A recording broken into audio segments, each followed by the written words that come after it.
everyone. Almighty God, we pray for your blessing upon this council. Help and prosper its work for the advancement and benefit of its people, so that peace and happiness, unity and justice may be established among us all. Amen. Manningham Council acknowledges the Wurundjeri Woi-wurrung people as the traditional owners of lands and waterways now known as Manningham. Council pays respect to elders past, present and emerging, and values the ongoing contribution to enrich and appreciate the cultural heritage of Manningham.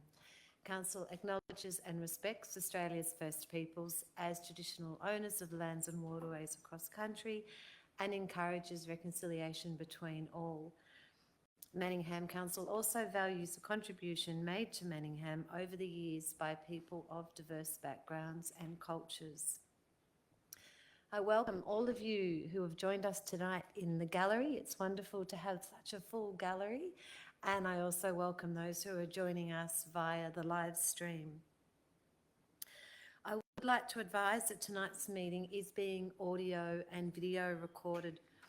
All care will be taken to maintain your privacy. However, as a visitor in the public gallery, your presence may be recorded. By remaining in the gallery, it is assumed your consent is given in the event that your voice and/or image is broadcast by Council. No additional recording of this meeting is permitted without Council's consent. Council meetings are conducted in accordance with our governance rules. I will introduce each item of business as listed on the agenda by calling the number and reading the title. I'll then call for a mover and a seconder of a motion on the item before opening any debate. Only councillors can join the debate on an item. Councillors may adopt the officer's recommendation in the report or propose amendments and supplementary motions. I'd like to draw your attention to item 7 on tonight's agenda.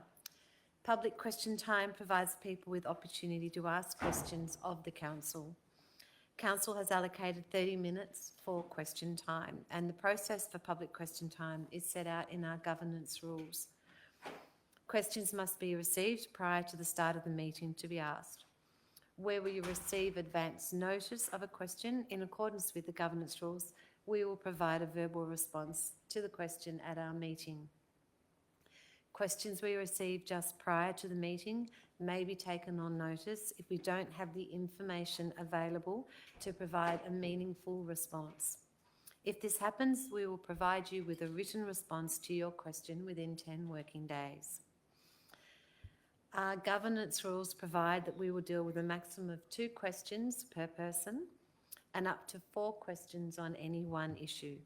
These rules will be enforced to ensure a broad range of topics and perspectives can be heard during question time. When it is your turn to ask a question, I'll ask you to come forward to the lectern in the gallery. After you ask your question, you'll have 2 minutes to make a brief statement. If you have more than 2 questions, please submit these additional questions in writing to Council through the normal channels. To ensure the efficient conduct of our meeting and maximum participation during question time, all questions and answers shall be as brief as possible and no discussion will be entered into. Councillors and the gallery are reminded that question time is to be conducted in a respectful manner, having consideration to the diverse views of those present. Any disorderly conduct will be managed in accordance with our governance rules. Item number 2, apologies and requests for leave of absence. I have received an apology for tonight's meeting from Deputy Mayor Councillor Andrew Conlon. Councillors, are there any requests for leave of absence? Item number 3, prior notification of conflict of interest.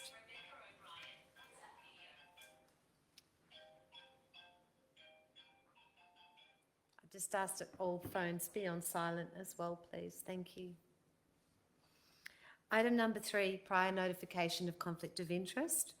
Councillors, I have received prior notifications of conflict of interest from Councillor El Taha and our Chief Executive Officer. Councillors, I have submitted a written disclosure of conflict of interest form to the CEO for item 11.1 Aqua Arena Outdoor Redevelopment Update. My interest in this item is a general conflict as my husband works for one of the companies that is tendering for this work. I will leave the meeting prior to consideration of item 11.1. Thank you. Thank you, Councillor El Taha. Councillors, I've submitted a written disclosure of conflict of interest to the Mayor for item 13.4 Chief Executive Officer Employment and Remuneration Policy. My interest in this item is a material conflict of interest as the policy directly relates to my employment and remuneration, and I will leave the meeting prior to consideration of item 13.4. Thanks, Mayor. Thank you, Andrew. Would any other councillor like to give notice to a conflict of interest? Thank you, councillors. Item number 4, confirmation of minutes. Do I have a mover? I move the motion that the minutes for the council meeting held on the 30th of June 2025 be confirmed. Thank you, Councillor Lang. Do I have a seconder? I'll second the motion, Madam Mayor. Thank you, Councillor Grievous. I'll put that to a vote. All those in favour? Thank you, and that's carried unanimously. Item number 5, presentations. 5.1, motion of condolence, passing of Meraldi Crankshaw. Councillors, it is with deep sadness that I must inform you of the recent passing of Meraldi Crankshaw. Meraldi, a former staff member, dedicated over 35 years of service to our community. Meraldi served as our maternal and child health coordinator for many years and was deeply respected for her leadership, advocacy and unwavering commitment to families in Manningham. Do I have a mover for this motion? Councillor Bain. Thank you, Madam Mayor. I move that Council place on record its sadness at the recent passing of Meralda Crankshaw, that it record its appreciation for the contribution by Meralda Crankshaw to Manningham Council and the broader community, and that we extend its sympathy and condolences to Meralda Crankshaw family during this difficult time. Thank you, Councillor Bain. Do I have a seconder? Thank you, Councillor Goff. I will put that to a vote. All those in favour? And that's carried unanimously. Thank you, councillors. Item number 6, petitions. 6.1. I note a written response has been provided to the lead petitioner from the 30 June 2025 council meeting and is included in the agenda. This will be recorded in the minutes in accordance with sub-rule 58.9 of the governance rules. Councillors, we have received one petition for tabling tonight. That is petition installation of public toilets at Park Orchards Village. Do I have a mover? Councillor Lang. Thank you, Madam Mayor. That the petition with 161 signatories, yes, 161, requesting the installation of public toilets at Park Orchards Village be tabled and referred to the relevant officer for response. Thank you, Councillor. Do I have a seconder? I second the motion. Thank you, Councillor Laura Main. Councillor Lang, would you like to speak to the motion? Thank you. Just briefly, I just wanted to say in reading the petition, it was evident that it was locals and visitors that were supporting a toilet in the township where the school, neighbourhood house, shops and market are situated. And as this is an area I use frequently, I have to admit I have run into embarrassing trouble myself, needing to run home to use amenities. So a petition well needed, Madam Mayor. Thank you, Councillor Lang. That's a long run. Councillor Main, would you like to speak to the petitions? No, thank you, Madam Mayor. I think Councillor Lang captured it well. Thank you. I'm going to put that to a vote. All those in favour? And that's carried unanimously. Item number 7, public question time. We have received a large number of questions for tonight's council meeting. Thank you, everybody. Anyone who has registered a question with council will have the opportunity to read out their question, or they can choose to have their question read out by our CEO. I will call upon those individually to come forward to the lectern in the gallery when it's their turn. Our first question tonight comes from Scott Kinsman. As Scott is not present in the gallery this evening, I will invite the CEO, Mr. Andrew Day, to read the question on their behalf.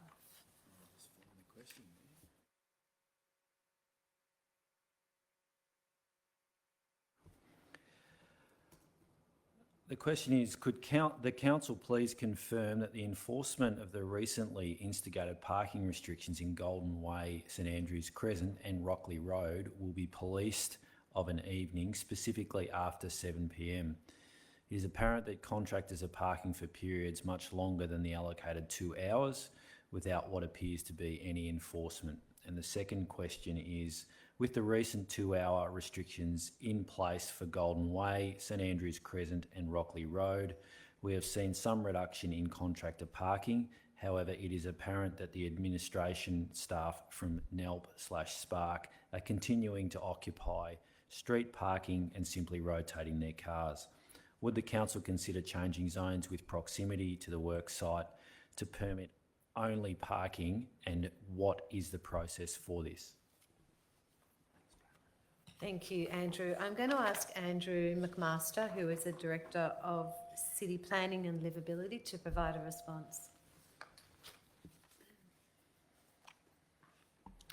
Thank you, Mayor, and thank you, Scott, for your question. Council officers have been patrolling the newly restricted parking areas in the last month in Bulleen, in proximity to the NELP compound site. We've actually had some really positive reports from the community that they're seeing a difference in the parking makeup of their street, which is very positive to hear.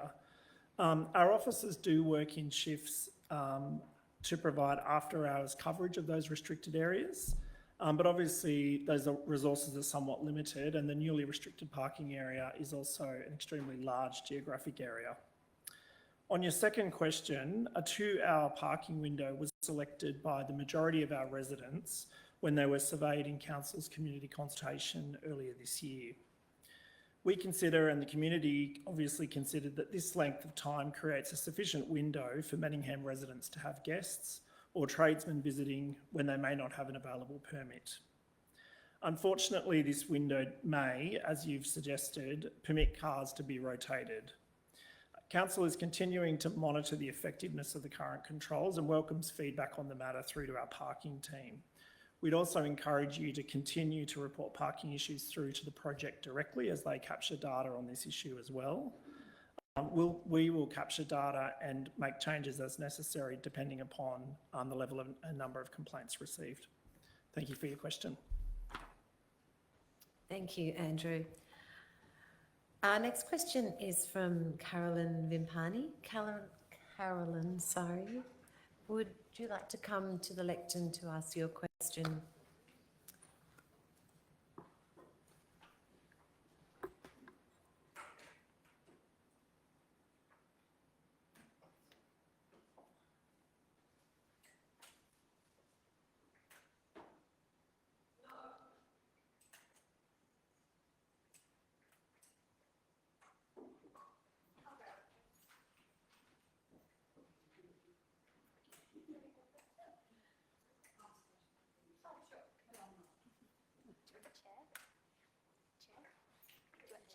I'm fine.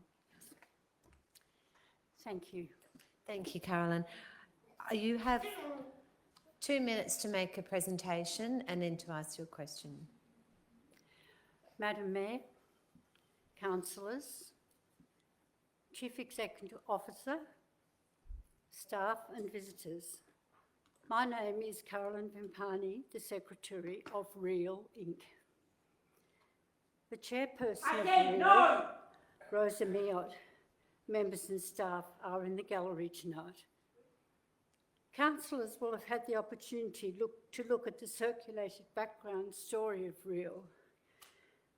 For 30 years, our Manningham organisation has been supported by Council to enable adults identifying as having an intellectual disability to be a valued part of their local community.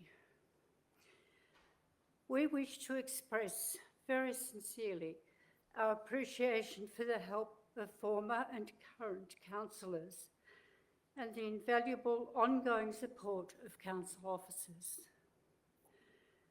Over this period, there have been significant changes, an increasing regulation and accountability, both for council and for REAL. For example, artificial intelligence has introduced a new level of online interaction, Perhaps this will impact submission writing and who knows what else.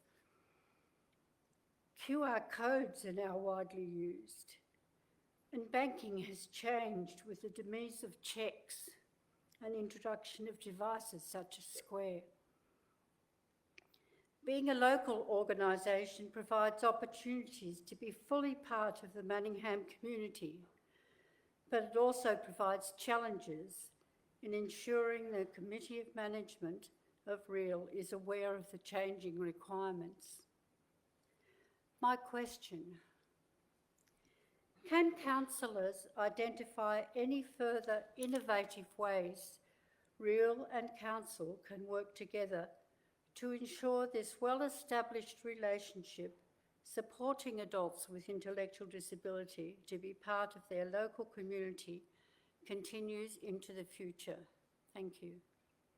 Thank you, Carolyn, for your question and for your statement. I'll ask Lee Robson, the Director of Connected Communities, to provide a response.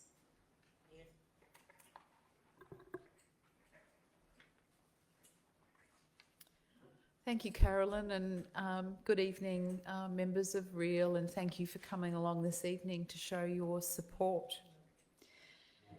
REAL has been supported by Manningham Council over many years, and most recently through a 4-year partnership grant, which continues to the end of this year, together with other grants at various points. Council's partnership program is a rolling 4-year program of grants, and later this year we will be inviting submissions for the next 4-year program, and REAL will definitely be part of that invitation. Our funding program suite provides a range of options to encourage local organisations such as REAL to develop and deliver innovative ways to enhance the health and wellbeing of Manningham's residents, including ways to support adults with an intellectual disability to be part of our local community.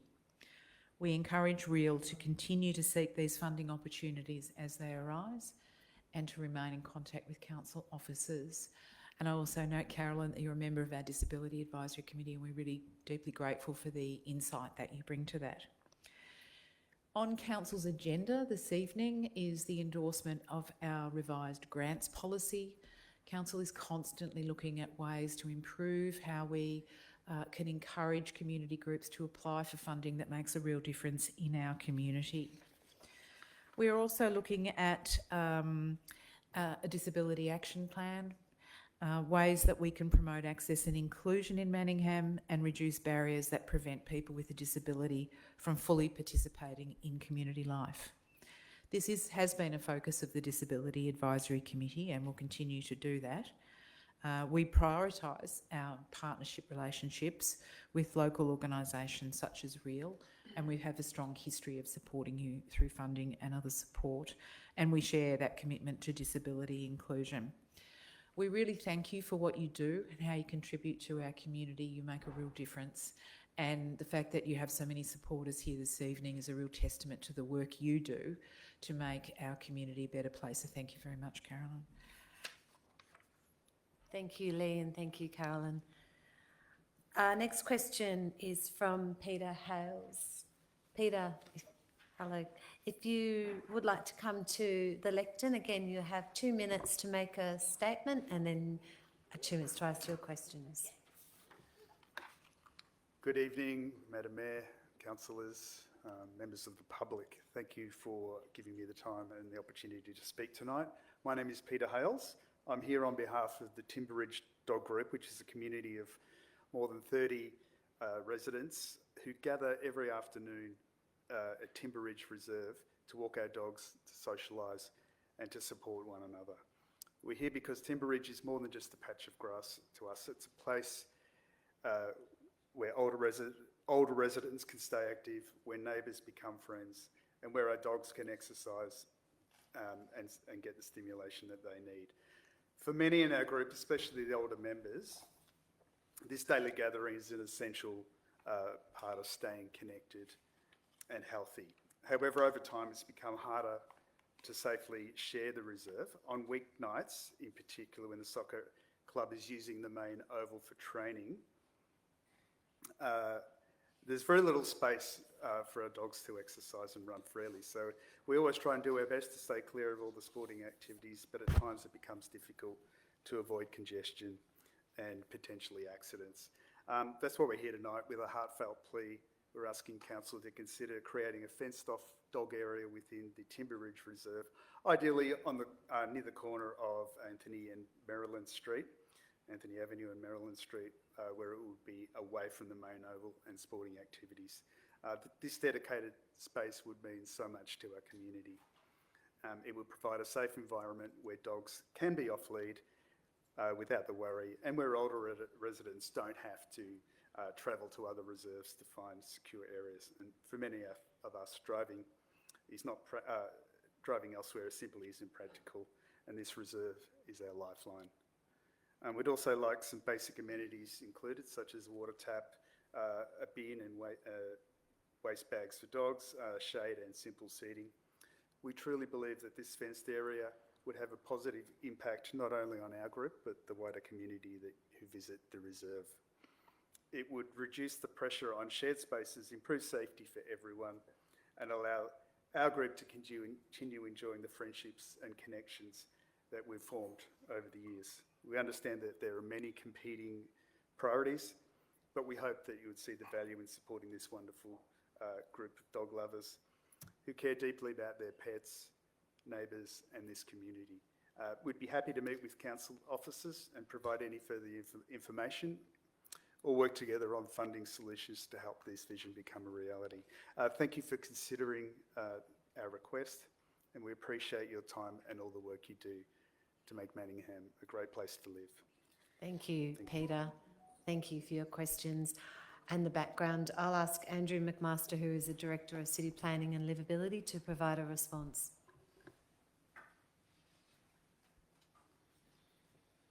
Thank you, Mayor, and thank you, Peter, for your question. It's so pleasing, always so pleasing to hear from our community about how they're enjoying our open spaces. So thank you for sharing that with the councillors and ourselves tonight. Peter, as part of our review of our open space strategy, which is commencing later this year, we'll actually be undertaking a strategic review of where we know we need new dog parks across Manningham. Generally, the criteria that makes a site suitable for a dog park is a minimum size of 3,000 square metres, or preferably for up to 5,000 square metres.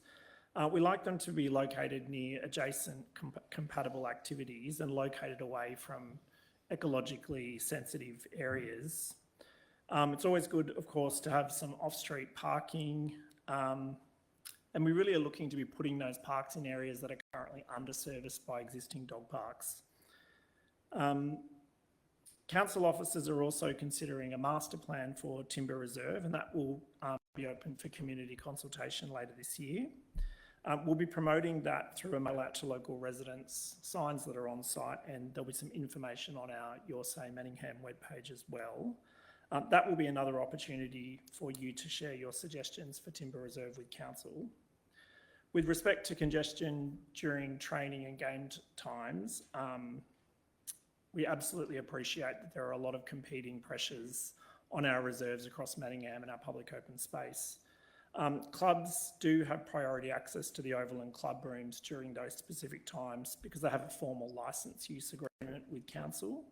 That does require that other groups and community members use the oval outside of those times, and that's consistent with an established Council policy, our outdoor sports infrastructure and allocations policy. So please keep an eye out for the consultation that's coming up, particularly for our open space strategy and more specifically the Timber Reserve master plan work that is in the works at the moment by officers. Thank you for your question. Thank you, Andrew, and thank you, Peter. Our next question is from Graham Wallace. Graham, did you want to come to the lectern to? Again, you have 2 minutes to make a brief statement and then to ask your questions.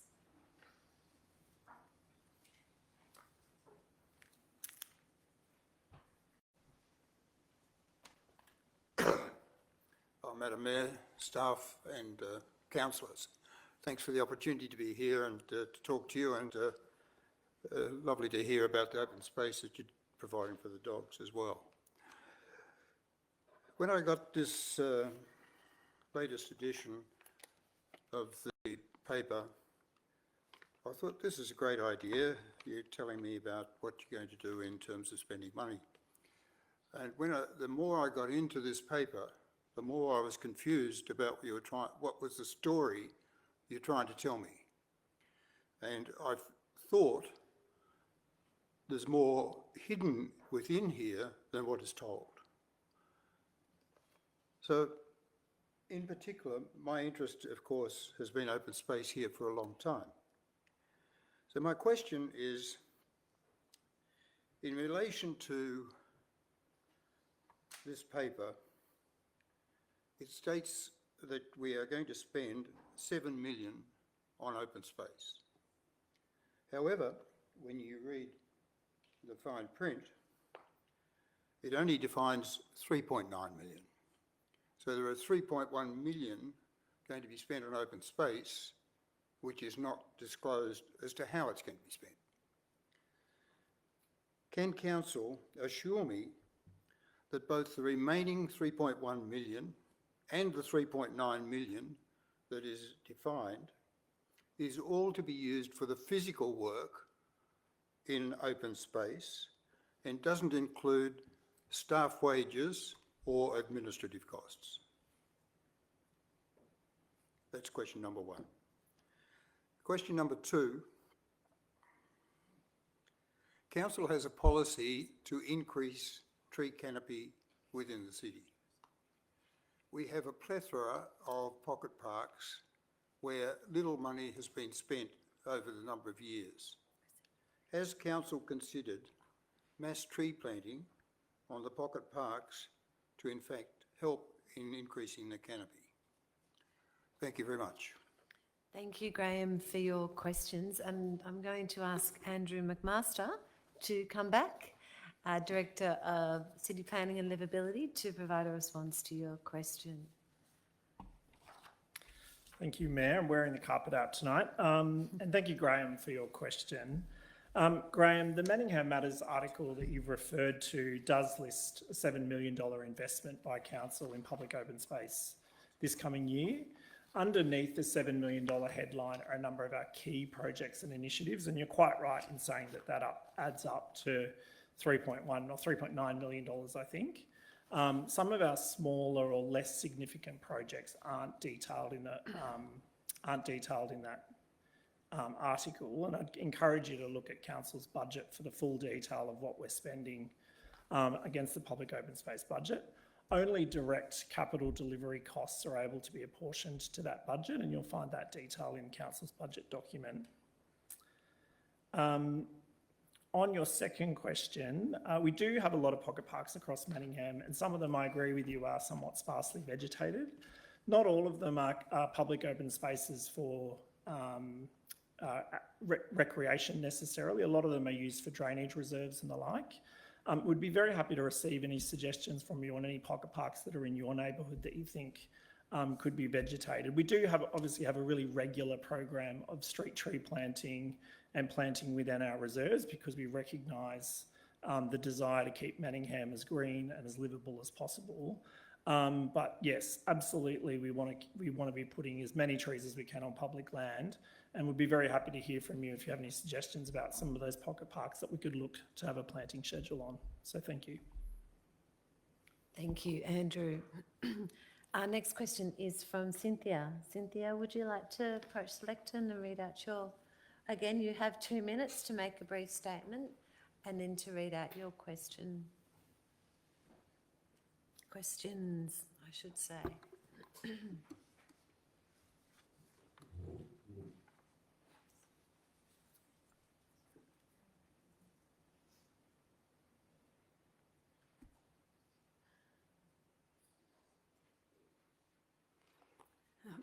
Thank you, Deirdre and fellow councillors, for the opportunity to ask a couple of questions tonight.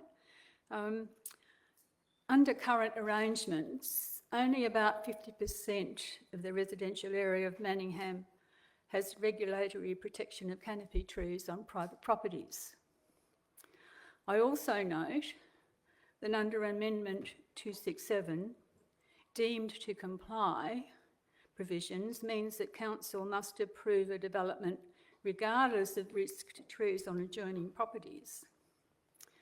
And Federal Minister Claire O'Neill has said that she has pledged to use every tool at her disposal to shift the dial to reduce what she describes as the thicket of regulation builders faced. No mention of canopy tree protection. It doesn't look good for private property canopy trees in Manningham or anywhere else. My first question is, will council take urgent steps to ensure that canopy tree cover exists on all properties in the municipality, protected under the planning scheme or under a local law? If I could just repeat that. Protected under the planning scheme or under a local law.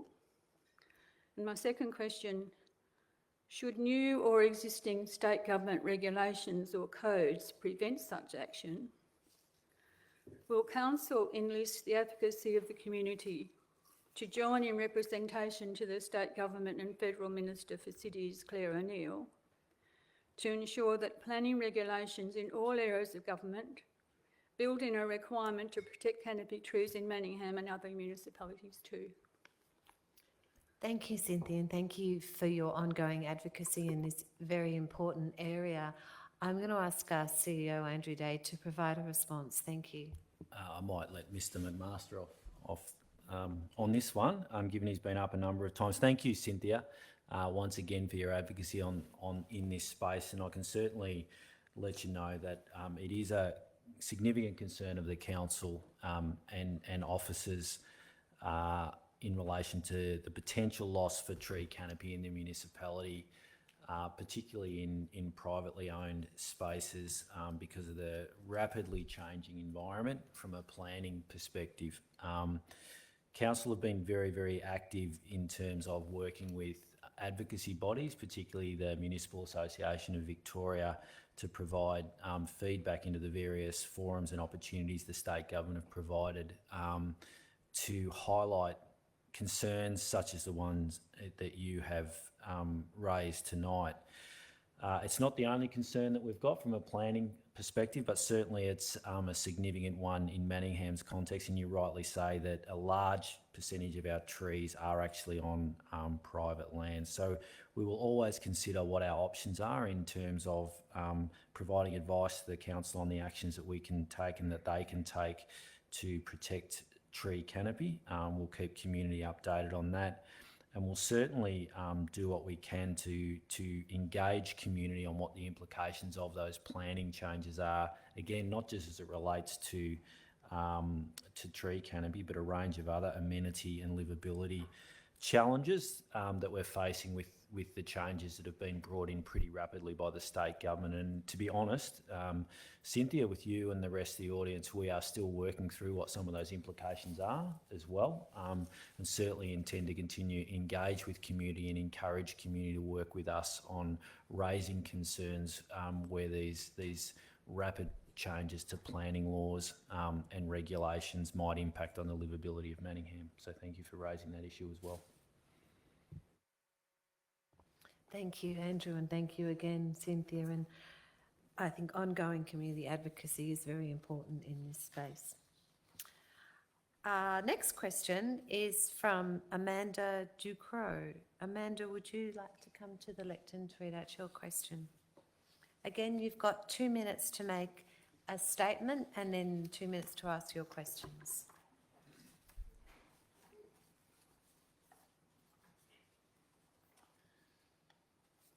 Thank you, Madam Mayor and councillors. There have been written, formal and less formal conversations with councillors about the importance of canopy trees and the urgent need to promote public awareness of this and how backyard canopy trees can be saved and protected. It was pleasing to note from the recording of the June meeting that Manningham Matters may be a suitable vehicle to promote community awareness about the urgent need to promote tree planting, species recommendation, and to retain canopy trees wherever possible. Changing long-held attitudes with the urgency this requires may require several innovative strategies to engage the community and promote community action. My question is, in recognition of the need to promote community interest and community knowledge of the essential part that canopy trees play in the community and environment, will Council follow up with a series of ward or council public forums inviting speakers with expert knowledge to speak on climate change and the role of canopy trees in cooling the environment, and invite other experts, including experts on housing, renovation and building, with a view to protecting and preserving canopy tree cover while managing housing and planning objectives? Question 2 is, acknowledging that ward meetings are at the discretion of each ward councillor, will Council, in recognition of the necessity and urgency of these matters, direct funding and promote innovative strategies for Manningham-wide education and public forums and advice and support to preserve backyard canopy trees and help slow climate warming? Thank you. Thank you, Amanda, for your advocacy in this important area as well. And again, I'm going to ask Andrew Day, our CEO, to provide you with a response.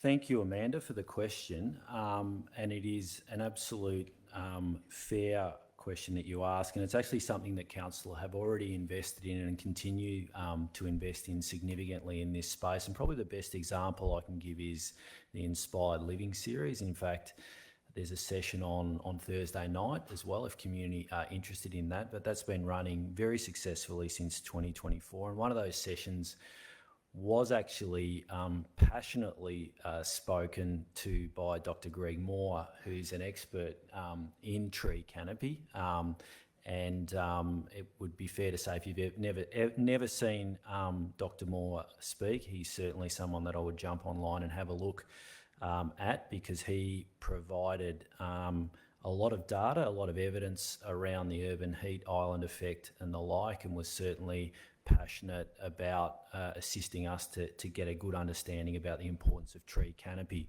So those forums have been running regularly, as I said, right throughout 2024 and are continuing through 2025, funded and supported by Council, focusing on everything from sustainable housing and sustainable living, and as I said, right through to the importance of tree canopy, and we're hopeful that that will continue on into the future as well, and we'll certainly look for other opportunities where we can. It's National Tree Day coming up as well, so promoting those sort of opportunities in community to really get a good understanding about the importance of trees to deal with the urban heat island effect and the importance of maintaining canopy, particularly on private land. So thank you for raising that. We will continue to look for those opportunities to promote the importance of sustainability, but particularly as it relates to tree canopy throughout the Manningham community. So thank you.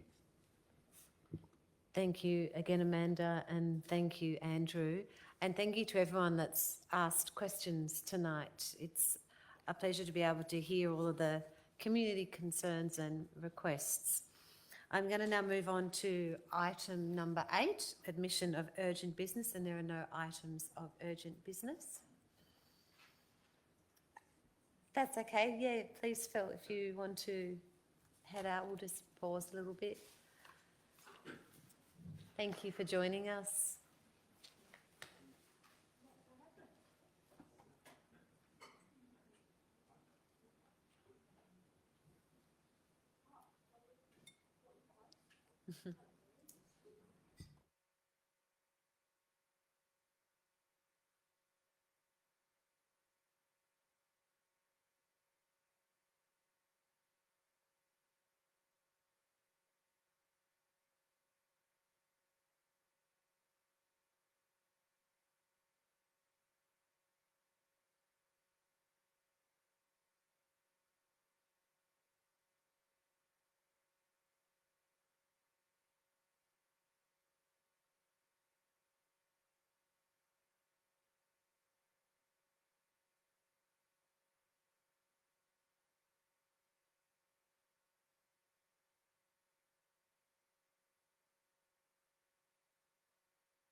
Okay, councillors, item number 8, admission of urgent business. There are no items of urgent business. Item number 9, planning permit applications. 9.1, planning application PLN 22/0537 at 2 Brendan Avenue, Doncaster, for the construction of 4 three-storey dwellings and construction of a front fence. Councillors, I would like to move that the recommendation be adopted. Do I have a seconder? Councillor Goff, thank you. I will speak to the motion, councillors. You'll be aware from looking at the document that, as I said, it's for the construction of 4 three-storey dwellings located on the corner of Manningham Road and Brendan Avenue in Doncaster. The total land area is 756 square metres. Each dwelling does have 2 car spaces in the garage, which is compliant with our planning scheme. Visitor car parking is not required, so there is no visitor parking provided. You'll be aware that the subject site is within the principal public transport network, and therefore there's no requirement in our planning scheme for the provision of these visitor car parking spaces. Interestingly, this PPTN, or Principal Public Transport Network, was introduced by the state government in July 2018 and reduces car parking requirements for land within 400 metres of public transport, which would be Manningham Road. 1 large tree, a river red gum, an important river red gum, and we just heard about tree canopy, within the front setback is proposed to be retained. Sadly, 3 large trees along the eastern boundary are proposed to be removed, but no street trees are to be removed. Councillors, we received 6 objections, and we also received a petition with 28 signatures, and we've had consultation meetings and submission meetings. The objections primarily relate to the loss of privacy and overlooking, structural impacts to neighbourhood properties, construction noises and construction impacts, potential flooding issues, traffic issues, lack of visitor parking, safety issues as a result of the accessway on Brendan Avenue, impact to the amenity of the immediate area, neighbourhood character, overdevelopment, strain on existing infrastructure, and environmental impacts as a result of the loss of vegetation and also overshadowing. I want the residents and the objectors to please be assured that Council considered these objector concerns in reviewing the application, as well as the planning policy framework, design and built form, and car parking and traffic. So the application, I should say, is consistent with our planning policy framework and zone and overlay and relevant provisions of the Manningham planning scheme. Thus, the officers are recommending that this application be approved subject to conditions.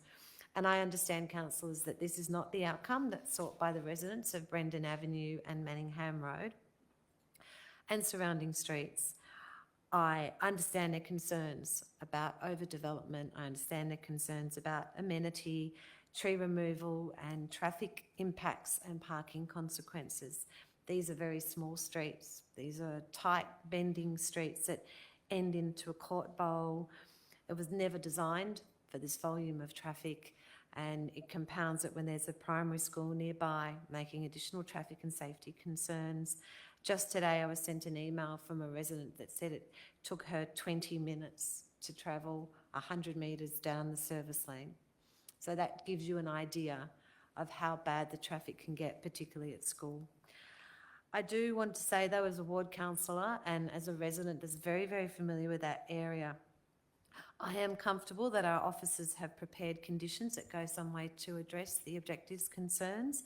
These conditions include additional screening protection to windows, safety bollards at the end of the driveway to address safety concerns. I'm very pleased that there's a condition to retain one of the very mature gum trees, and by doing that to convert the terrace at the front of dwelling 1 to a covered deck with root-sensitive footing system.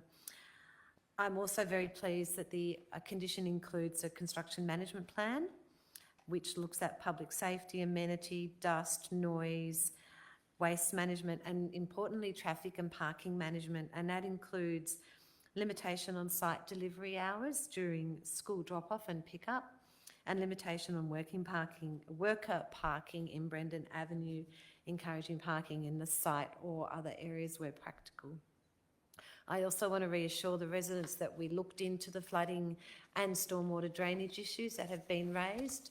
Our officers have looked into it, and we've even engaged with Yarra Valley Water, and we're confident that that has been now treated. And finally, I wanted to reassure the residents that I have, along with our traffic management team, met on site at Brendan Avenue to look at the traffic issues there, and have come with some proposals for how to make that street safer. And I look forward to working with the team and providing some feedback to the residents. So I'd like to ask my councillors to support this, and I'd like to acknowledge the tremendous work of our planning team in coming to this outcome.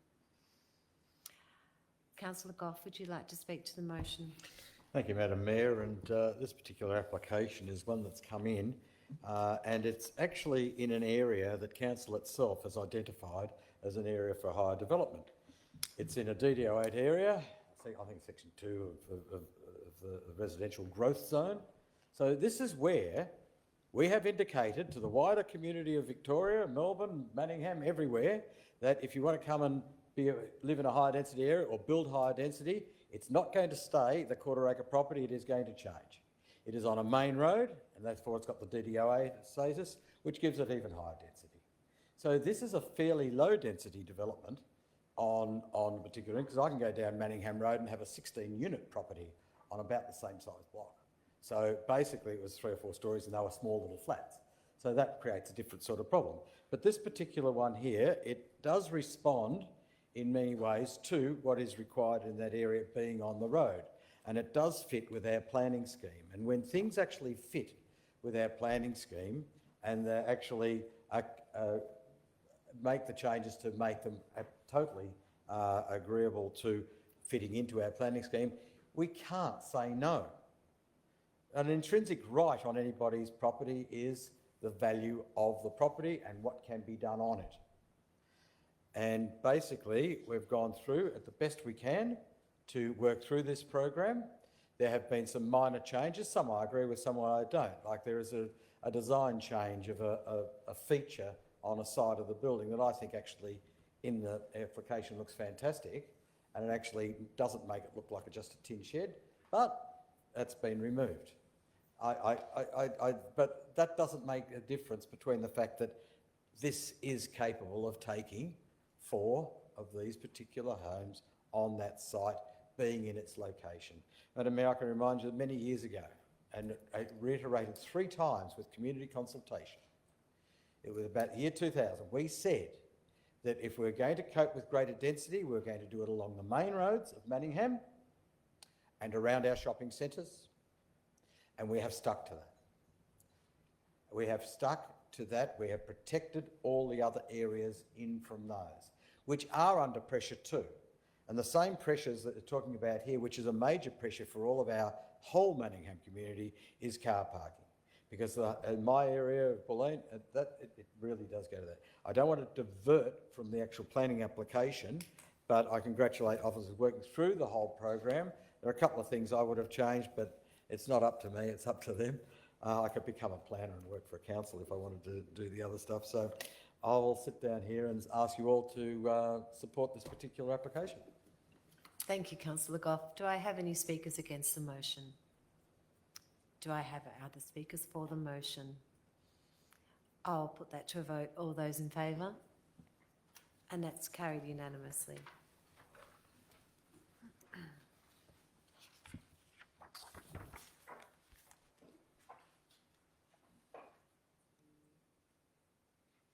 Item 10, city planning, and there are no city planning reports this month. Item 11, connected communities. 11.1, Aquarina outdoor redevelopment update. Councillors, I again wish to disclose that I have a conflict of interest in this matter, and I'll leave the chamber for the duration of the time this is discussed. Thank you. Thank you, Councillor El Taha. We'll call you in when we are done.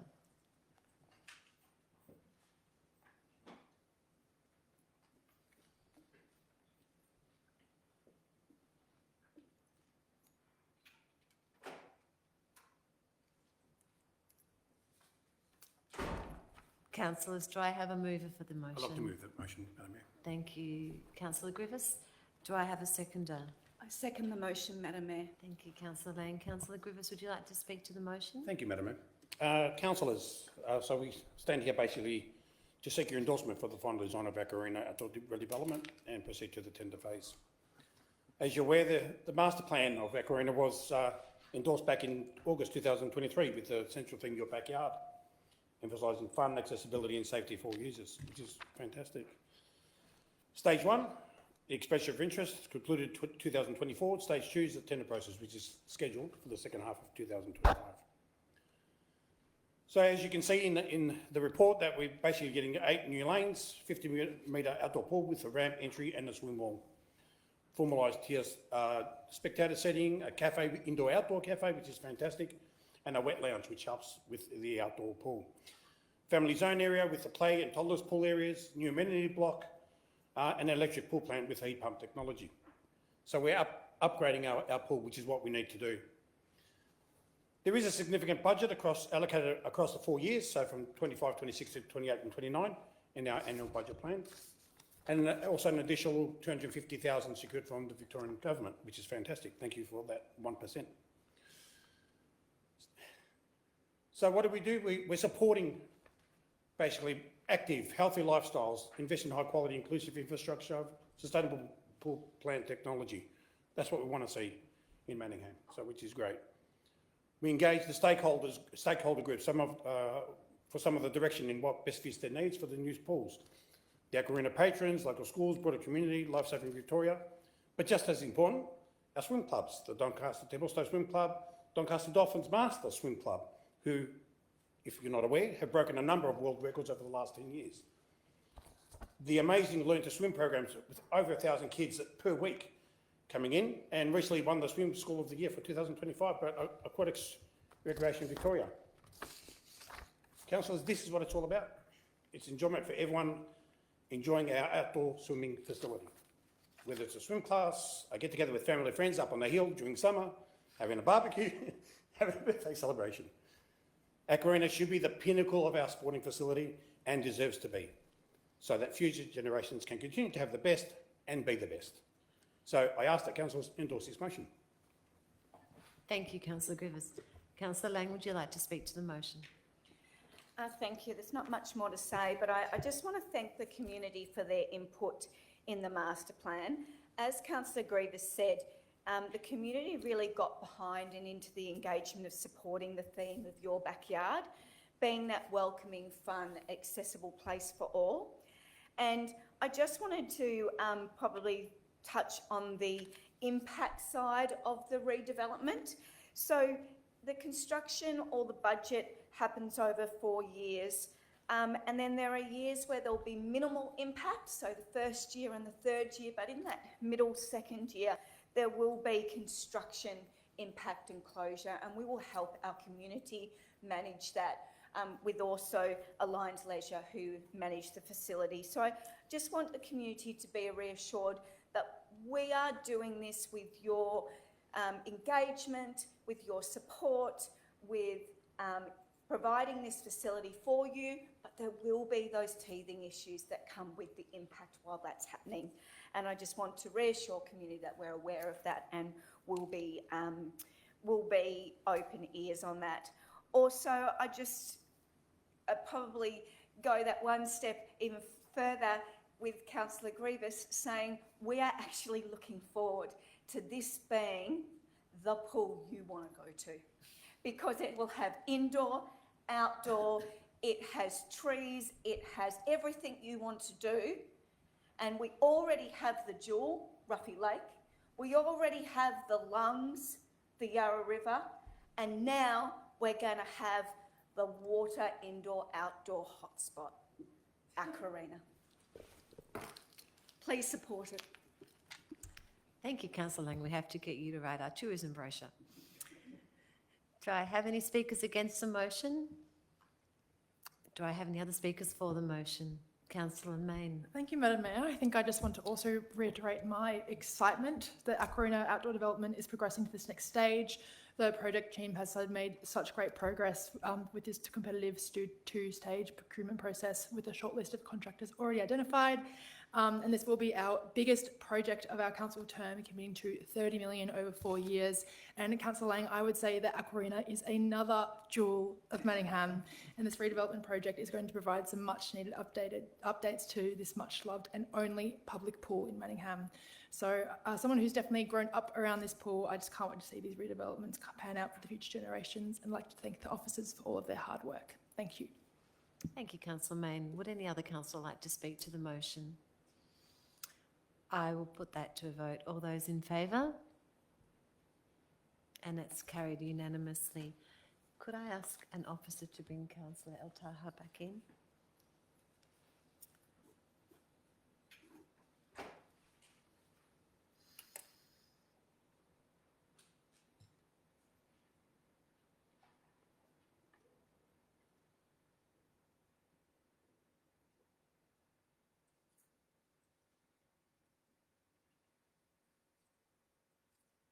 Welcome back.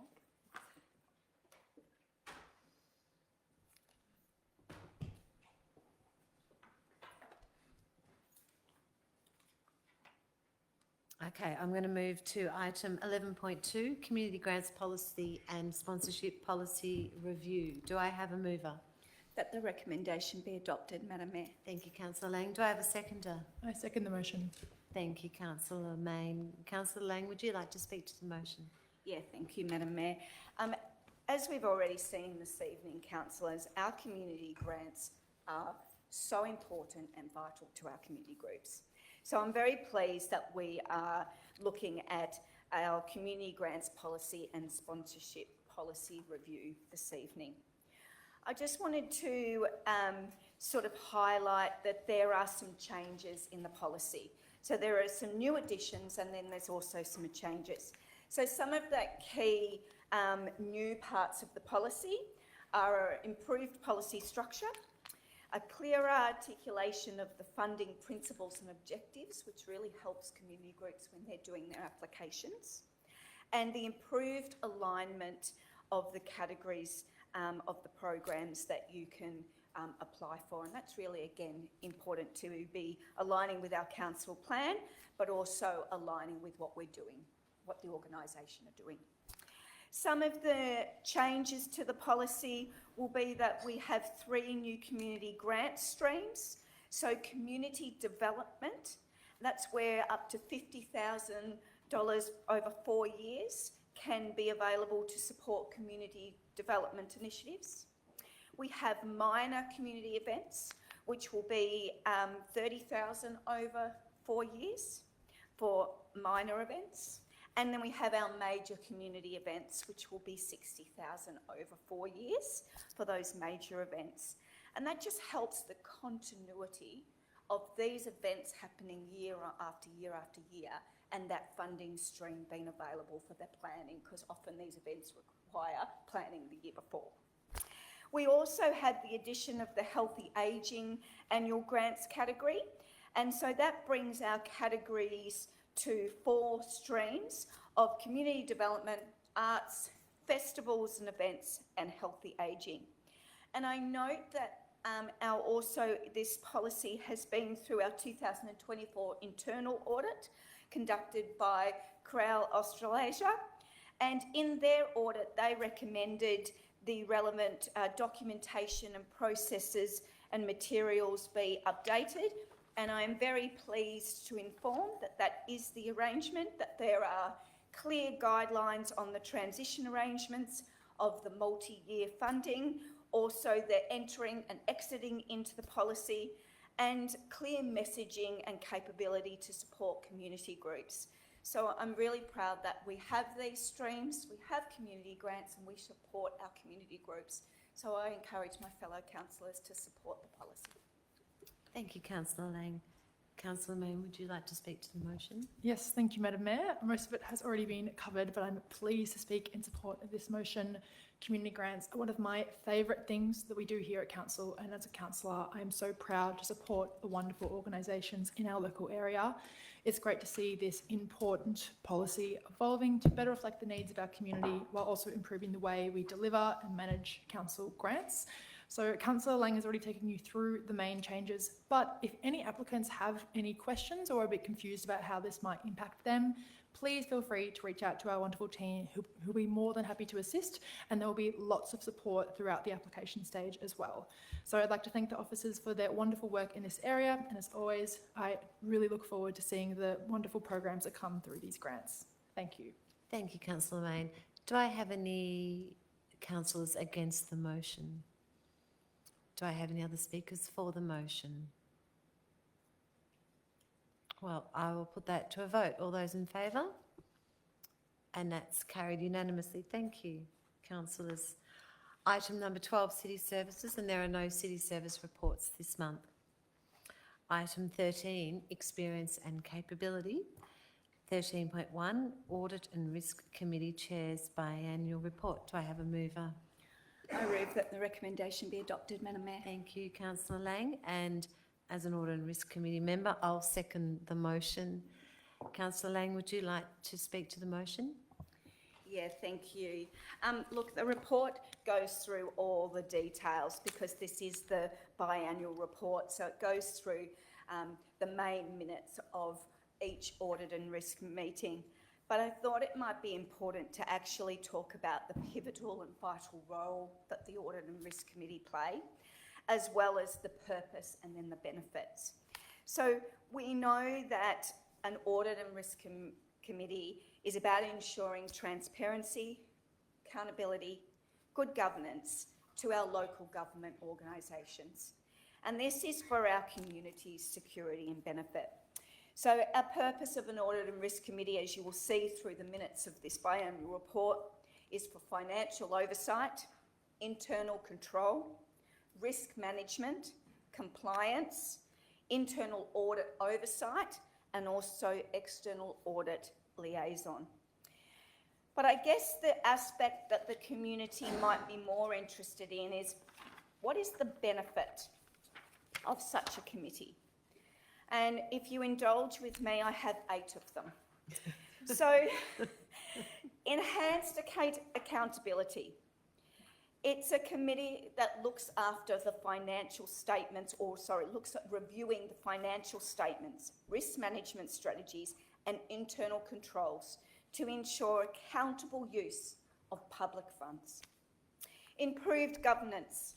It is about promoting and fostering transparency in decision-making and making sure everything that the organisation do operates ethically and in compliance with relative laws and policies. Risk mitigation. It looks at identifying potential risks and strategies to mitigate them. Financial integrity. It looks at the oversight of financial processes and reducing the likelihood of financial mismanagement or fraud. Public confidence. An Audit and Risk Committee boosts public confidence because it is demonstrating a commitment to transparency, fairness, and decision-making. It helps with improved decision-making by elected officials like we are to better understand and highlighting the risks and efficiency areas which we might be exposed to. Resource efficiency, it also helps with us looking at our internal processes to ensure that we can look for ways of cost savings and to improve our efficiencies. And last one, councillors, number 8, strategic risk awareness, which is probably my most exciting one. And that's where we ensure that local government is prepared for the unforeseen events, such as economic downturns, natural disasters, and other emergencies by establishing a proactive approach to risk management within the organisation. So you might say, well, that's all very good, but what did the report say? Well, some of the key highlights of the report, and I'll pick out two, was that we looked into the depot, and I am pleased to say under depot operations, our report concluded that there is a positive cultural elements at our depot and confirmed that there is no cultural issues or risks at our depot in terms of looking at comparing to the inquiry of the Shire Council. And that's be something that we should all be very pleased about. And the other aspect is that we've just recently, in the audit and risk, had a look at and suggested our next audit areas, and they are fleet management, immunisation, ITC, disaster recovery, maintenance operation, service planning, and here it is, long-term financial planning. So I'm very pleased to get straight into these audits and have Manningham Council as efficient, transparent and fair as possible. Thank you. Thank you, Councillor Lang. We've got the right person on the committee. I will just speak briefly. First, I'd like to thank the Chair of the Audit and Risk Committee, Andrew Dix, and the other independent members. I feel very comfortable that going through all of the areas that Councillor Lang has outlined, that Manningham is very well governed and is meeting its financial and risk responsibilities. I congratulate the Audit and Risk Committee for enhancing our internal risk management procedures and holding an internal risk management workshop for councillors. I think it's a tremendous step in making us an even higher functioning council. And I also just want to reflect on some of the other internal audits. So Councillor Lang, thank you for mentioning depot operations. We've also had a very strong focus on OH&S, and particularly the work health and safety of our staff that are out and about. We had internal audit on contract management and contract management practices with some really great recommendations on how to further strengthen that around training and awareness, and also cyber security, which is a risk that everyone is very, very aware of, but looking at the technology part of how we address that, noting that we've asked to look at future audits around behaviours and culture and approaches to cyber security. So I'm very comfortable in the conduct of the Audit and Risk Committee and in the way Council is governed. Do we have any speakers against the motion? Do we have any other speakers for the motion? Well, I'll put that to a vote. All those in favour? And that's carried. Thank you, councillors. Item 13.2, Federal Election Advocacy Priorities Wrap-Up. I will move this motion. Do we have a seconder? Councillor Gough, thank you. I will speak to this motion because I think it's really important. The team, councillors and officers did an amazing job in identifying our priorities in lead up to the federal election. It was held earlier this year. I think it's important that we note that these advocacy priorities aren't just though for an election, these are important priorities for our community. And so we continue to advocate for these with the members of Menzies and Deakin and Casey. I think it's important, Council, if you just bear with me, I'd like to just raise some of the key advocacy items that we will continue to advocate for. One was around the high-frequency busway. We all are acutely aware that we are the only municipality without a train. So we asked for $3 million to fund a feasibility study to inform the high-frequency busway along Doncaster Road corridor between Mitcham Station and Doncaster Park and Ride. We asked for federal funding for outdoor aquarina, outdoor redevelopment, and councillors, as the Mayor, continue to meet with our federal members, we'll continue to ask for funding for the aquarina outdoor redevelopment that we've just endorsed going to procurement. We asked for federal funding for the Park Orchards Community House and Learning Centre, another extremely important project in our community as they're bursting at the seams and need new facilities. And again, we will continue to advocate to the member for Deakin to support funding for Park Orchards Community House. We also had very important advocacy, which again will be ongoing advocacy related to the North East Link project. The first was to deliver a transit-oriented development when the Doncaster Park and Ride is redeveloped. And some may say our window on that advocacy is closing, but we will continue to advocate for that to be a hub and a centre and future-proofed as we hope to get even greater bus patronage. One that we will also continue to advocate for is improved access and transparency of EPA and air quality reports. This is a really important one for our community. They deserve to be able to understand the quality of the air that they live and breathe every day, and to have that in real time, not 6 to 12 months late. And I congratulate our team for working with the EPA in the project and pushing that advocacy, and we'll continue to work with Gabrielle Ng, who is a member for Menzies, on that. The other very important piece of advocacy was for the installation of filters within the southern portal ventilation stack, or at a minimum, transparency for what the air quality data would have to be to trigger filters being put in there. Again, this is a super important piece of advocacy for our community, for the children that go to the school on Bulleen Road, for the children and adults that play sport at all those sporting grounds, that use Bulleen Park, that use the Green Bridge that's being built there, for the homes that are around that area. So I encourage you, councillors, to support this item and also to support our ongoing advocacy. Councillor Goff, would you like to speak to the motion?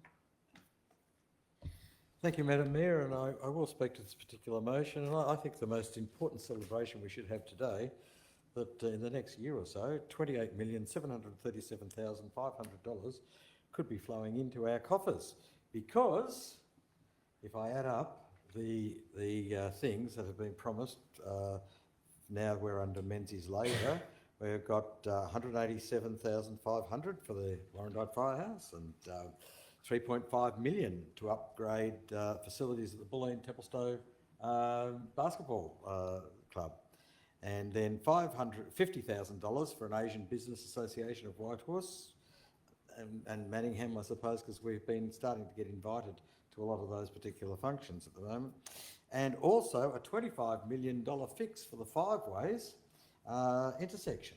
So that's in your area. All the money's getting spent in your area, Carly. So basically,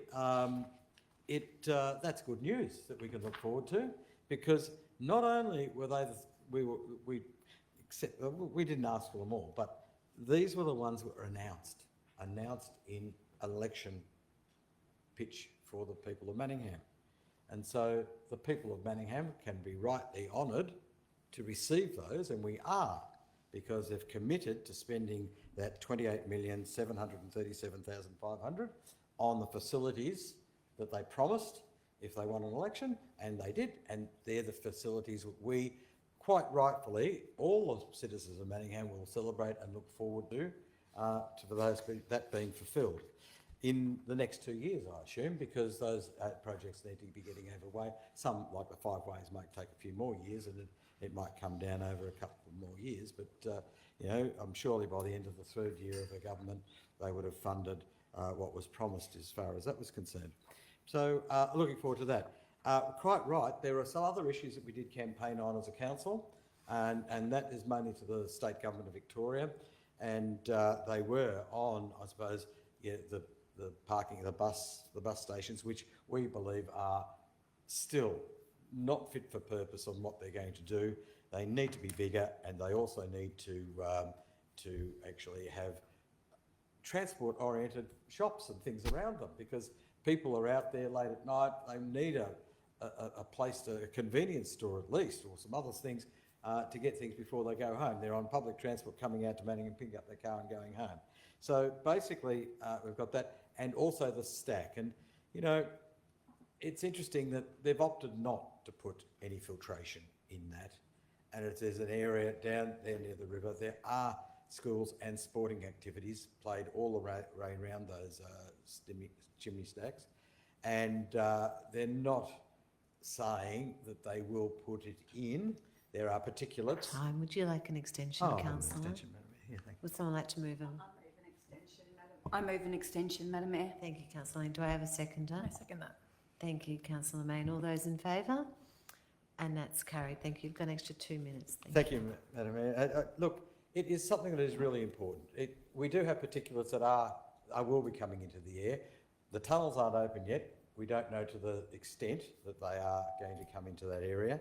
But it is not right that an EPA or a government can sort of go around its obligations to actually put in what would be expected by a community to put something into a level that is safe for the community, safe for its citizens.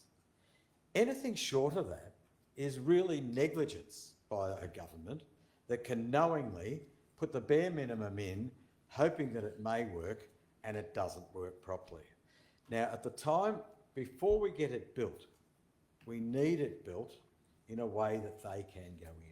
And I think that's the advocacy we need to actually keep working on from now until in the next couple of years, because we want it made to fit those and then fit them, and hopefully they will fit them at the time they put it in and not waste it on just a fan, but have the right setup there so they can actually put it in, because it will be required into the future, I'm sure, because you can't just say, oh no, it's probably not going to have it. At the moment, we've got particulates and stuff coming out of that area, and that's just digging the holes.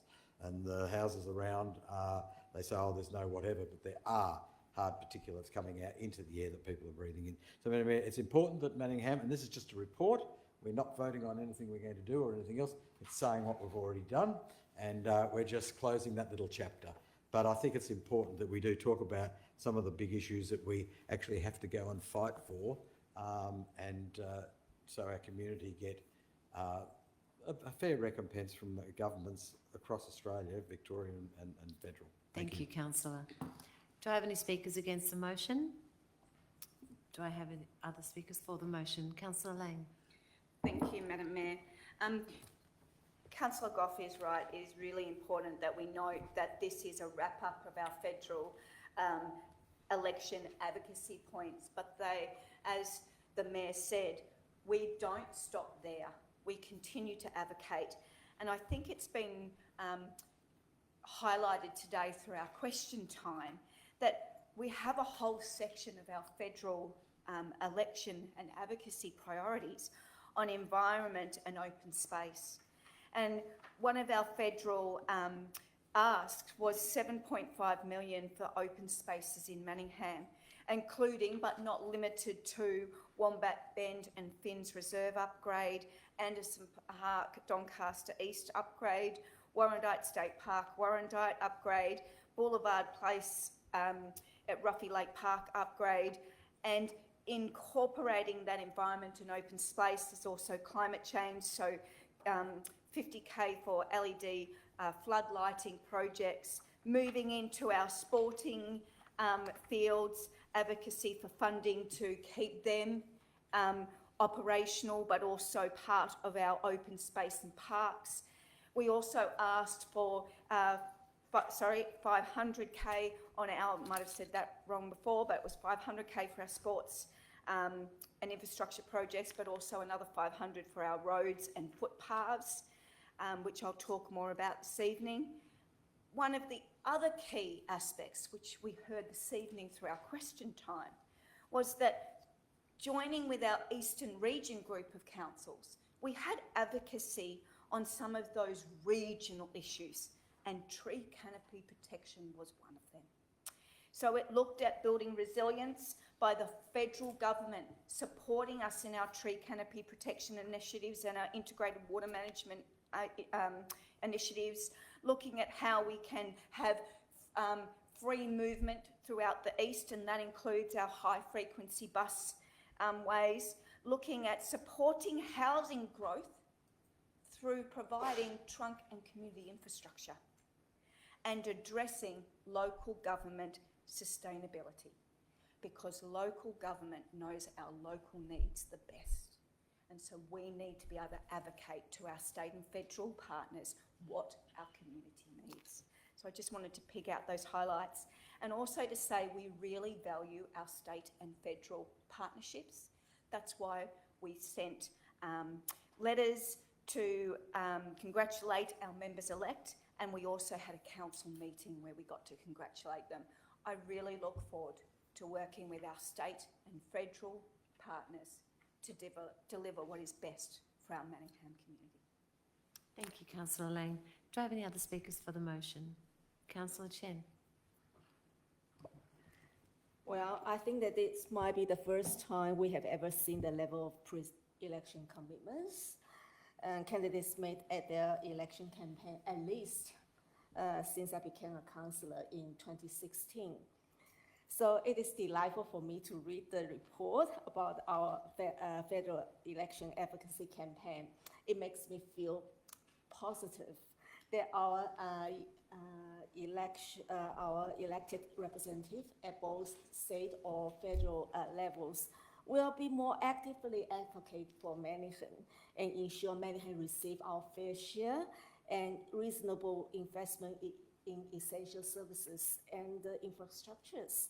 Madam Mayor, advocacy at local government level is crucial, and when facing our massive population growth, housing demands, and the demands of infrastructure, council services to meet the community needs. And with the upcoming state election, I would like to see council continue building on our experiences and engage more actively with our community, and perhaps pre-election campaign or during the whole election campaign, and also learn from other councils, their success stories, because even though we receive quite a level of historical promises, but compared to other councils' success story, we still have a lot of improvements to make. So a lot of pressures that we put on our future state election candidates. So with that, I'm a true believer that by working together with all the stakeholders, community groups, and the future candidates, and we can achieve more effective advocacy campaign. This is my hope, and I remain very hopeful. And never say never, and never give up for Manningham. Thank you. Thank you, Councillor Chen. Do I have any other speakers for the motion? I'll put that to a vote. All those in favour? And that's carried. Item 13.3, revised instrument of delegation from council to staff, S6, and instrument of subdelegation under the Environment Protection Act 2017, S18. Do I have a mover? Councillor Chen. Madam Mayor, I move that the recommendation be adopted. Thank you, Councillor Chen. Do I have a seconder? I second the motion, Madam Mayor. Thank you, Councillor El Taha. Councillor Chen, would you like to speak to the motion? Thank you, Madam Mayor. And councils have wide-ranging responsibilities, given many powers, duties, and functions under different pieces of legislation.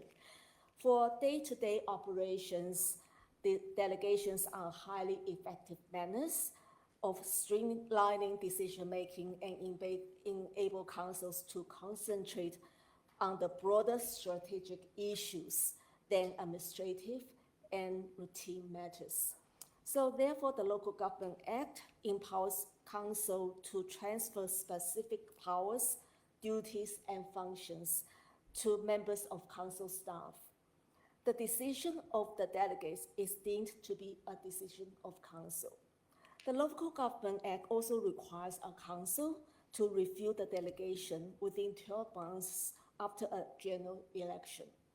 Madam Mayor, councils has reviewed the professional advice received from council solicitors and discuss the operation of the current instruments with relevant officers.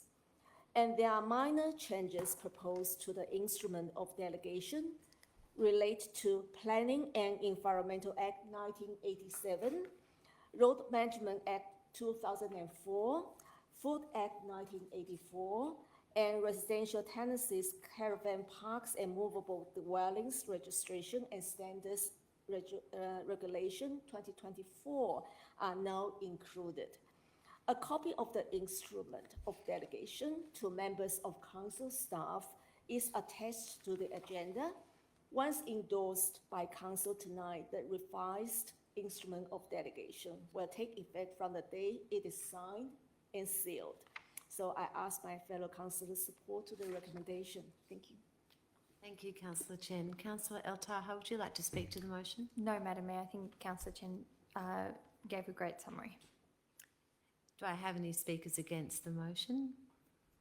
Do I have any other speakers for the motion? I'll put that to a vote. All those in favour? And that's carried unanimously. Item 13.4, Chief Executive Officer, Employment and Remuneration Policy. Mayor and councillors, as previously advised, I wish to disclose that I have a material conflict of interest in this item as the policy directly relates to my employment and remuneration, and I will leave the chamber for the duration of this item. Thank you. Thank you, Andrew, and we'll call you when we are finished.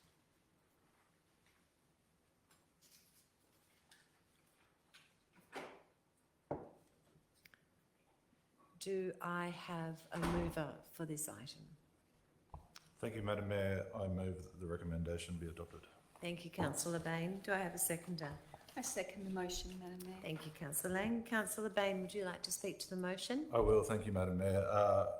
It's very important that organisations such as Manningham Council have a professional and up-to-date set of policies, and I compliment the organisation, particularly the executive, on a very good suite of policies, and in particular Karen Peterson for her work on this policy. It's very important that a council or a board such as ours has an appropriate instrument to manage its chief executive, whoever that may be. We're very fortunate to have the very capable work of Andrew Day at this time, but this policy allows us to work through things such as remuneration and making sure that compensation is, there's a nexus between that and performance and meeting KPIs. So the document has been reviewed, it's legally current, it's benchmarked against other organisations, and I recommend to the council that we adopt it. Thank you, Madam Mayor. Thank you, Councillor Bain. Councillor Lang, would you like to speak to the motion? Yes, thank you, Madam Mayor. I just wanted to also add that some of the changes in the policy are about also making it fairer with these appointments when we come to election years as well, so that we've got time for these appointments. And also that, as part of what I was talking about in the audit and risk, that we make sure our processes are the most fair, ethical and transparent and efficient as possible. I just wanted to say I personally enjoy hearing from the CEO during the monitoring and performance stages when we come to looking at policy like this, and to understand what the organisation is focusing on and how their learnings have implemented the processes throughout the organisation. So there's so much in a policy, from employment and creating employment to managing the contract, the review of the contract, and obviously then the end. So I just wanted to say that the whole policy is so important for us to be making sure we've got right. Thank you. Absolutely, thank you, Councillor Lang. Do I have any speakers against the motion? Do I have any other speakers for the motion? Oh, I will put that to a vote. All those in favour? And that's carried unanimously. Could I ask someone to please get our CEO back in?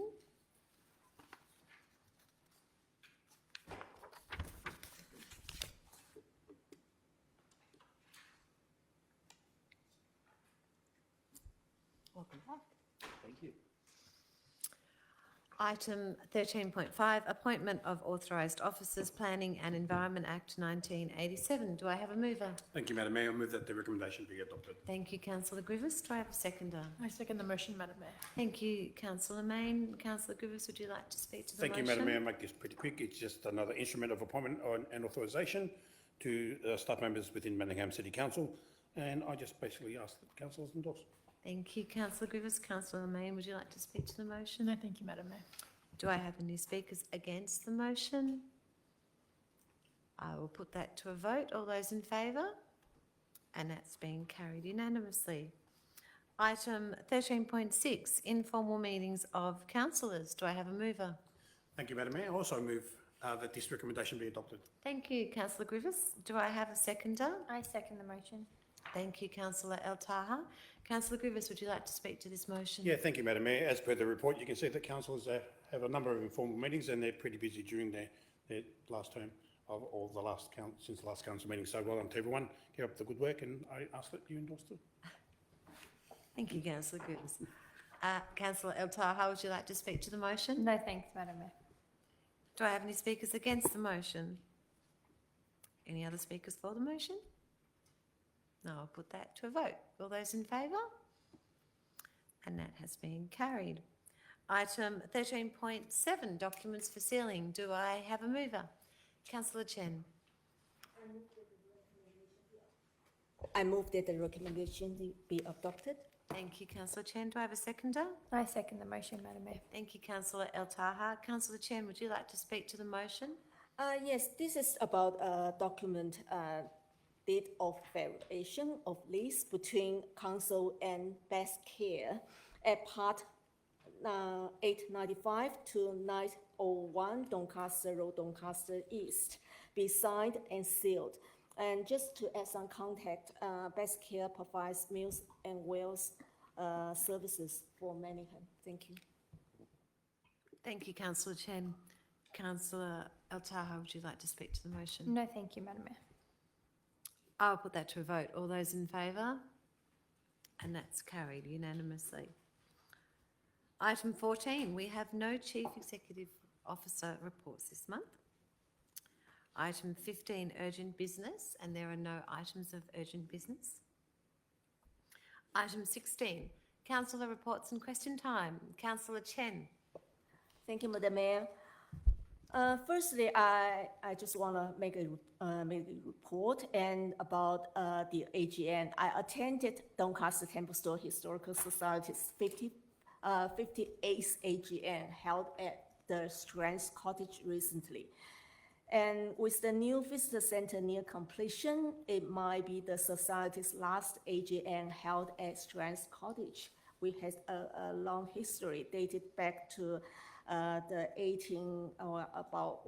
100 years ago. And it was refurbished, it was dismantled and rebuilt at the top of the current current location in 1975, I think. So, and a group photo was taken after the AGM just to celebrate this special moment. So hopefully they will have their next AGM at the new visitor centres. So the question I'm going to ask is, because there is a lot of community interest in street sweeping, and due to its positive impact on cleanliness, environmental health, and public safety, and street sweeping also benefits from community participation to ensure street sweepers have access to the curb. And my question is for the officers to advise council's current street sweeping practice and any improvement opportunities we have identified to enhance efficiency and effectiveness in street sweeping. Thank you. Thank you, Councillor Chen. I'll ask Andrea Szymanski, who is Acting Director of City Services, to provide a response. Thank you, Councillor Chen, for the question and for highlighting the community's interest in street sweeping. It's an important service that Council provides, which contributes to the overall streetscape, cleanliness and amenity across Manningham. Council remains committed to continuous improvement, and this includes our street sweeping services. In fact, this commitment is reflected in the recently endorsed Council Action Plan 2025 to 2029, where a specific action, item 4.3.6, focuses on improving how we engage with the community and how we deliver our street sweeping services. Currently, Council's street sweeping program operates on a regular schedule, and we increase its frequency during the seasons where there's more leaf litter on the roads. However, we recognise that there is an opportunity to improve both the visibility of our operations and the accessibility of information for residents. Our teams are currently actively exploring ways to improve how we communicate street sweeping schedules. This includes the development of clearer maps, more targeted timeframes for specific areas, and acknowledge the local environments in which they sweep the streets. Thank you. Thank you, Andrea. Thank you, Councillor Chen. Councillor El Taha. Thank you, Madam Mayor. I just wanted to provide an update tonight on the status of the Templestowe Roadworks project, which officially commenced on the day of the last council meeting. While it's been a trying time for residents, particularly those on Wood Street, as well as traders, I am very pleased to note that the physical construction works have progressed well, even in the winter weather. The road closure on Anderson Street between Wood Street and James Street is actually due to open next Monday, subject to any adverse weather conditions, which would be 2 weeks ahead of the proposed schedule. While the works in the area will continue for several months, it's a relief that this most acute part of the process is nearing its end, and I thank the community for their patience during this trying time, as well as the work of officers. As I mentioned last week, last council meeting, the upgrade will end in a better quality road and much needed safety measures, which is an important requirement to maintain the livability of the area and the longevity of Templestowe Village. I also wanted to note that everyone is welcome to receive a regular newsletter updates on the project, and you can receive these by subscribing on the Your Say Manningham project page for the Templestowe Route project. I'm glad we are nearing the close of this project milestone, and as the works continue, I still would encourage any community members having any adverse impacts to reach out to me or council officers with their concerns so we can ensure that those are dealt with swiftly. Thank you very much, Madam Mayor. Thank you, Councillor Taha. Councillors, would anyone else like to make a report or ask a question? Councillor Lang. Thank you. Councillors, I have 2 questions this evening. One's got a bit of a story and one will be short and sweet and to the point. So what I'll do is I'll do my preamble and my 2 questions. But both are about something close to the ground and close to our hearts. That's footpaths. First, I want to say how incredibly proud I am of our council officers for the work on the recreational trail along Jumping Creek Road. The engagement, the design and the construction, brilliant. And the real reward was hearing the sound of teenage boys yelling, "Malachi, Malachi, mad dog," from our driveway, and as they rode up to our house. It turns out a friend from school and his older brother had cycled all the way from Wonga Park, yes, from Wonga Park, to our place in Warrandyte, thanks to the new Jumping Creek Trail. And what used to be a disconnected journey is now a smooth and social ride. The boys told us that they used the trail along Jumping Creek Road, even though the section near the Stone House and Jumping Creek Road was a bit hair-raising, they said. They hugged the road nervously, not affectionately, but once they reached the Yarra Trail, it was smooth riding all the way. They finished their adventures with wheelies, gutter jumps, and some highly questionable DIY stunts on the road reserve.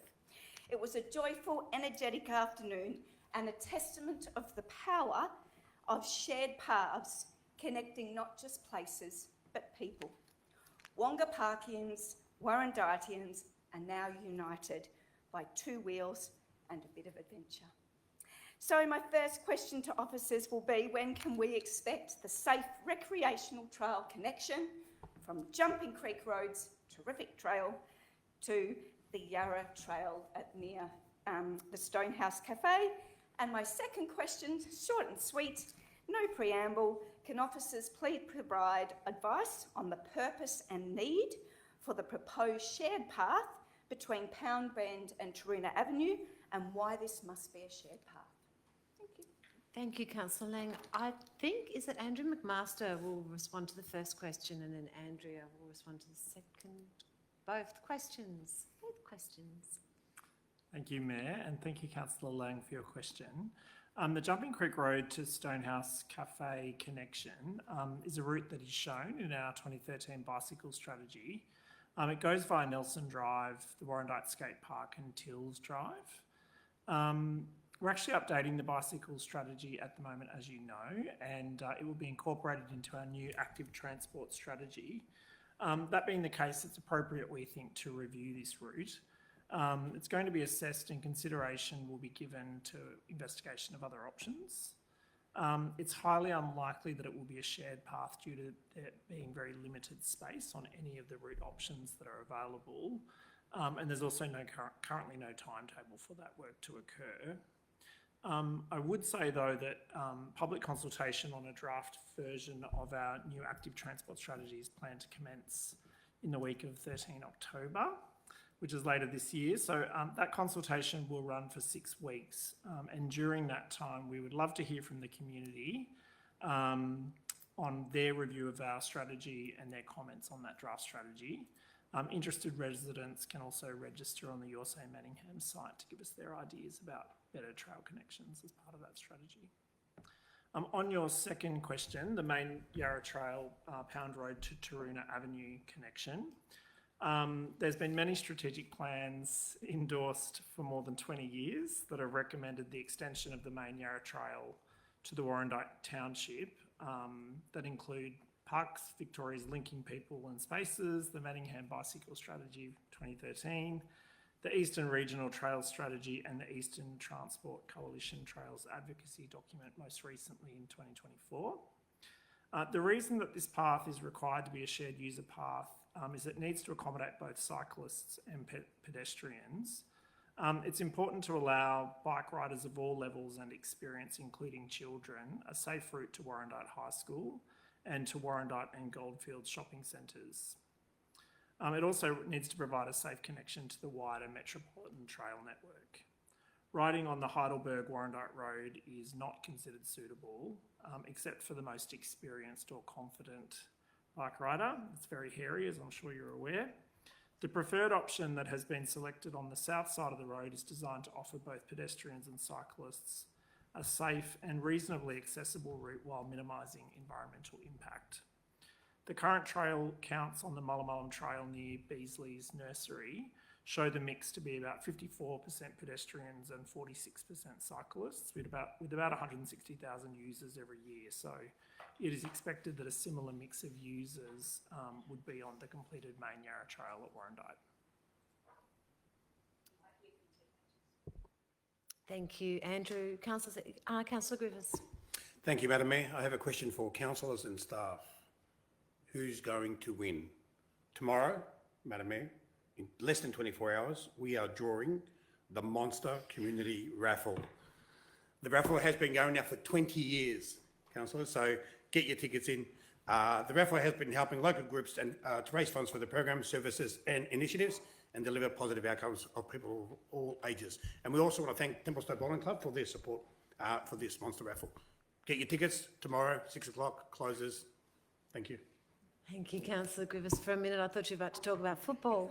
Would anyone else like to make a report or ask a question? I would like to. 2 weeks ago, we had 6 work experience students with us, which was really lovely, from year 10s and 11. And I had the pleasure of meeting with them and talking with them. And some of them spent the day with me, which was really lovely. And we've got one of them here. Thank you for joining us, Eamon.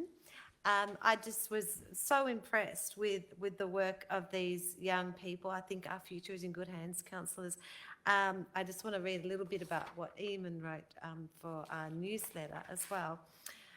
When he spent the day with me, learning about government and democracy, the first thing on our agenda was to give a speech to a local school, the Year 5s at Birrelly Primary School. We're thrilled and excited to see them there, naturally, as they'd been recently learning about local government. The kids were eager to learn and captivated by the mayoral robe and chain, which happens often. When I asked what they knew about local government and they were informed on the matter, one young girl said, "So local government does more things for the community than the federal government," which we all nodded. We were all amazed on how the Mayor presented to the young audience and how well the students listened. Then we had morning tea. We attended an advocacy request for the enclosed dog park at a local oval. And I was then tasked with writing a speech for the Mayor so she could advocate for the matter at the upcoming council meeting on the 22nd of July. So I want to thank Eamon for writing this and also for the speech that I will use later on. But I just think it's wonderful having work experience students, and I just encourage young people to please come along and have a go at work experience at council or even having a job at council. We need your insights and talents. Very quickly, councillors, I have a question for Lee Robson. Some of you may be aware that funding has been withdrawn for our maternal child health nurse for group sessions for sleep and settling, which I believe is a core role of our maternal health centres. I'd like to just ask Lee, how does that withdrawal of funding impact our service provision in this really important area? Thank you, Madam Mayor. The cessation of this sleep and settle funding by the Victorian Government does represent a significant policy shift regarding the partnership, the long-standing partnership that we have with the state government for the delivery of maternal and child health services. We are concerned about the impact, but the process was that we were advised with no consultation and with a 6-week window to cease delivery of that particular part of the service. Prior to the cessation of funding, we were delivering individualised and group support to families around sleep for newborns and young children for 3 days a week, and that's been reduced. We have a very resilient and resourceful workforce in maternal and child health. They will do what they can to try and incorporate advice about sleep, particularly for newborns, which has been the most popular demand for that program, into our parent groups and, where possible, into our sessions. We have been able to retain 1 day a week of the funding to do outreach, which means for people who are in desperate need of sleep support, we have a nurse who can go out and visit them in their home. But the generalised sessions have been withdrawn by the state government. We'll continue to do what we can to look for ways to provide that support, and I'm sure anyone who's ever had a newborn knows how important sleep is for family harmony and a family unit being able to operate functionally in everyday life. Thank you, Lee. Councillors, that takes me to... Oh, sorry, Councillor Main. Thank you, Madam Mayor. Councillor Grievous started promoting upcoming events, and it reminded me that we have our annual Community National Tree Planting Day this Sunday from 10 to 12 at Mullen Reserve. So bring your family and friends to help enhance the habitat corridor along the creek line and surrounds. And with the help, we aim to plant more than 3,000 Indigenous young plants. So we'll provide the tools. Just bring your personal water bottle and your friends and your snacks, and please enter via Reynolds Road, Doncaster, and you can park at Mullen Sports Precinct. So it's a wonderful event and an opportunity to improve the tree canopy in Manningham. So get down. Perfect, thank you, Councillor Main. And Rotary will provide the sausages. Okay, councillors, thank you. Item number 17, confidential reports, and there are no confidential reports this month, which brings me to the close of the meeting.